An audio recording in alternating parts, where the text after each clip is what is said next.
नमस्कार दोस्तों, स्वागत है आपका मेरे YouTube चैनल में।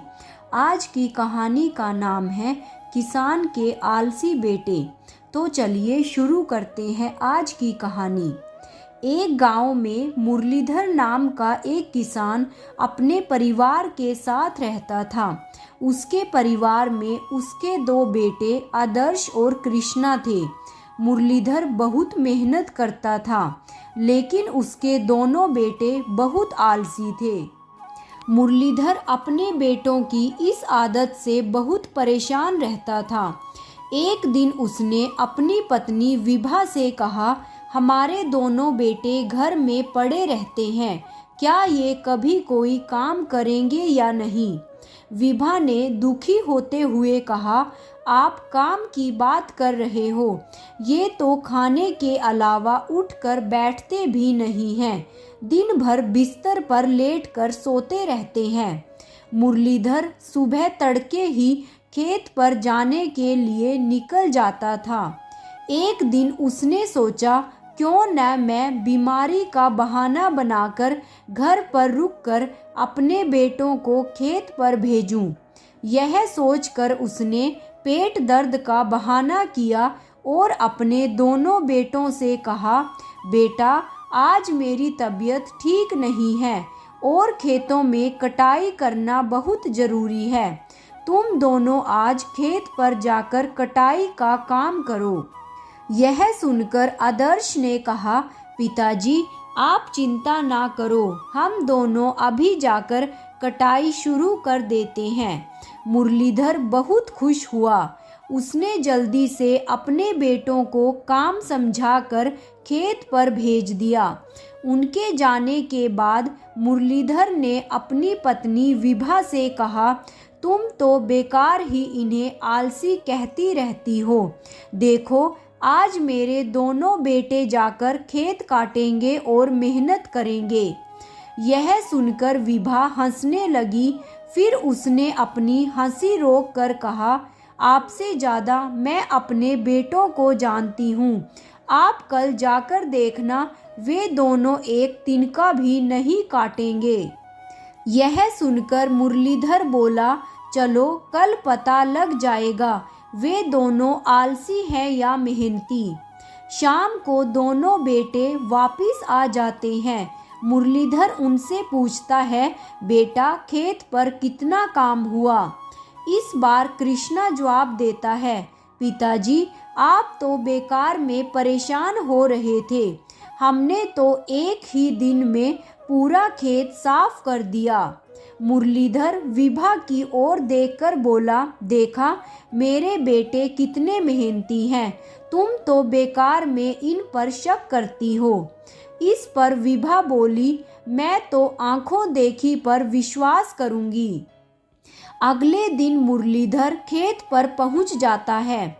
उसका पूरा खेत कट चुका था। वह बहुत खुश हुआ। उसने अपने दोनों बेटों से कहा, तुमने बहुत अच्छा काम किया है, लेकिन तुमने एक ही दिन में इतना काम कैसे कर लिया? इसमें तो कम से कम 10 दिन लगते। तभी आदर्श बोला, पिताजी हमने आसपास के गांव वालों को बुलाया और कहा, इस पूरे खेत को एक दिन में काट दो। उन्होंने पूरा खेत एक दिन में काट दिया। हम तो वहाँ पेड़ के नीचे सो गए थे। मुरलीधर बोला, और फसल का क्या हुआ?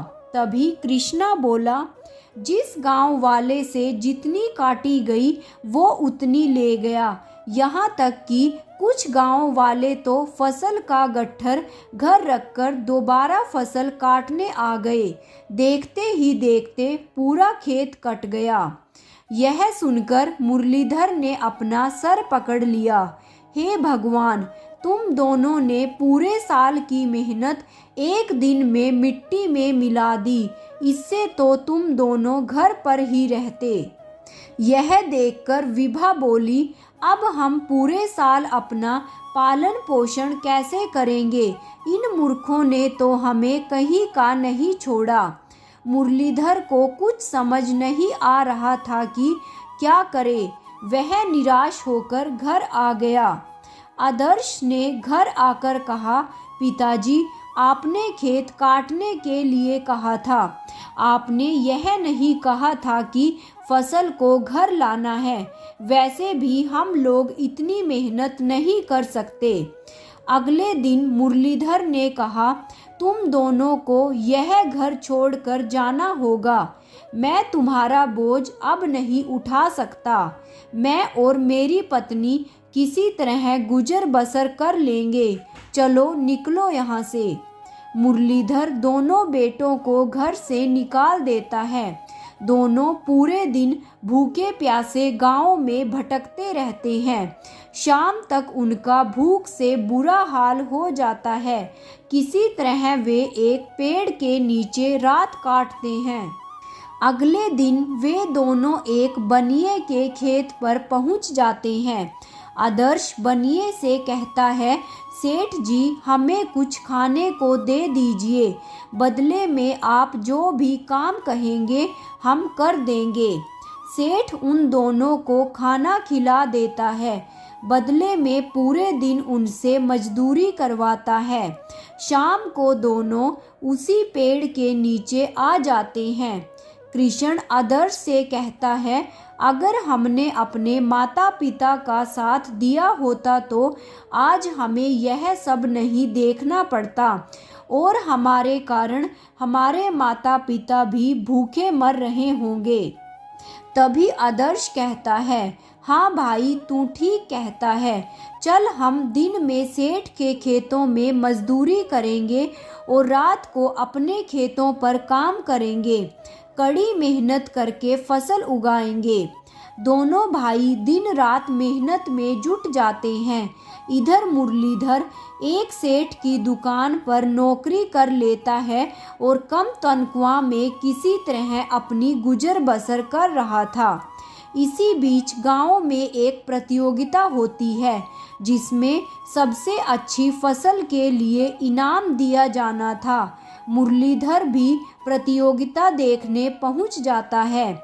जब इनाम की घोषणा होती है तो पहला पुरस्कार मुरलीधर को मिलता है। यह देखकर वह कहता है, आपसे कोई गलती हुई, मेरी फसल तो पहले ही बर्बाद हो चुकी है। तभी गांव का जमींदार कहता है, मुरली भाई, यह कमाल तुम्हारे दोनों बेटों ने किया है। इन दोनों ने रात दिन मेहनत करके बहुत कम समय में फसल उगाकर नया रिकॉर्ड बनाया है। तभी उसके सामने उसके दोनों बेटे खड़े हो जाते हैं। आदर्श और कृष्णा उसके पैर पकड़ लेते हैं। पिताजी, हमें माफ़ कर दीजिए। हमें अपनी गलती का एहसास घर से निकलते ही हो गया था, इसलिए हमने मेहनत करके यह फसल उगाई है। मुरलीधर की आंखों से आंसू बह रहे थे। उस दिन के बाद तीनों बाप बेटे मेहनत करने लगे। मेरे प्यारे दोस्तों, आपको यह कहानी कैसी लगी कमेंट बॉक्स में कमेंट करके ज़रूर बताइएगा और मेरे चैनल को सब्सक्राइब और वीडियो को लाइक और शेयर करना मत भूलिएगा। साथ में ही नोटिफिकेशन बेल को भी ऑन कर लीजिएगा ताकि आगे आने वाली सभी वीडियोस की जानकारी आप तक समय रहते पहुंच सके। Thanks for watching.